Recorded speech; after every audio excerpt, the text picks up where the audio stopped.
Mahusay kang mamaril ah. Sino nagturo sa'yo? Isang taong tinalikuran ko para magtrabaho sa'yo. Basta pagbutihin mo lang para tumagal ka sa grupo. Salamat po, senyor. Sa tingin ko, kaya mo nga. Ang alin? Ang patayin ng pinakamalaking tinik sa aming lalamunan. Sino?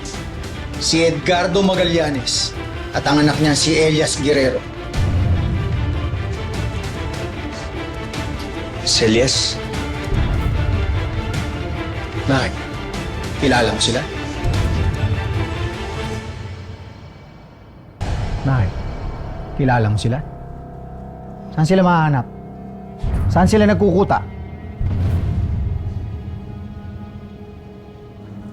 Hindi ko alam. Nakilala ko lang sila kasi... Di ba wanted sila sa TV? In-announce sila nung presidente kamakailan lang eh. Sa susunod na operasyon, sasama ka. Para iligpit sila. Yan ang kapalit ng itutulong ko sa'yo. At wag na wag kang magkakamaling hindi tumupad sa usapan natin. Dahil kung hindi, ikaw naman ang ipaliligpit ko at ang nanay mo.